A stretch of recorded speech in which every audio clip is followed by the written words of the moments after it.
We turn to our daily segment highlighting the best of Bloomberg Intelligence. And the focus real has been on, well, the crypto winter and where we are within that crypto winter. Right now, of course, Coinbase actually might have some of the best resources to ride out that storm. Let's bring in our Bloomberg Intelligence senior analyst, Paul Goldberg, here for more. And Paul, what does some of your research show you about some of the activity that could rebound, the strength of the retail, the institutional investor, as well as the balance sheet and the health of that?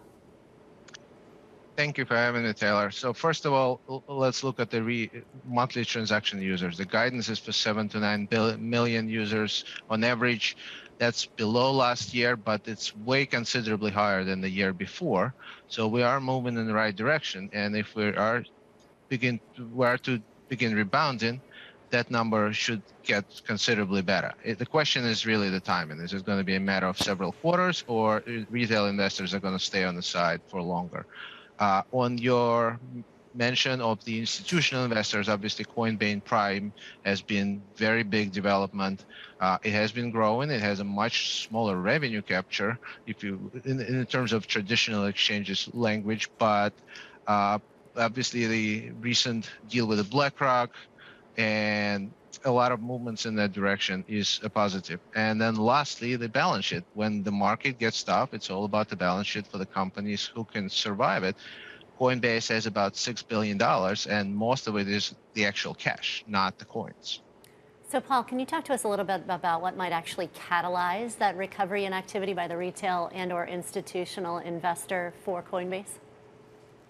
Well, I think there are several things. So there's a trading aspect of it, which is definitely a possibility, but you do need a much more positive environment for that. But on the other hand, you have a lot of the additional services that Coinbase is developing that you do need the actual tokens for.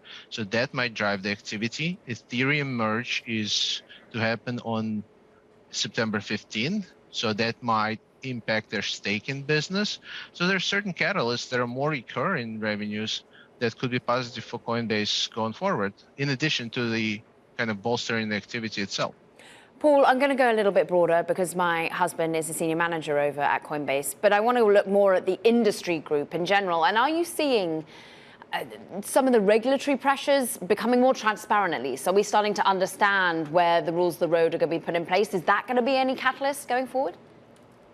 It possibly could, because Coinbase has always been more diligent in terms of their exposure to regulations. They have many regulatory licenses globally, a lot of licenses in the US.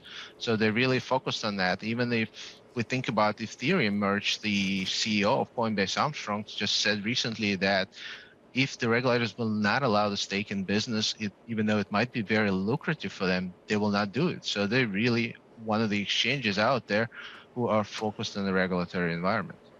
Paul, can you dig in a little bit to the levers of profitability for this company? I mean, you talked a little bit about the balance sheet, how they have a pretty big base of support from the balance sheet. But let's say we do not get any improvement in activities, and this is sort of a bear climate for a longer period of time.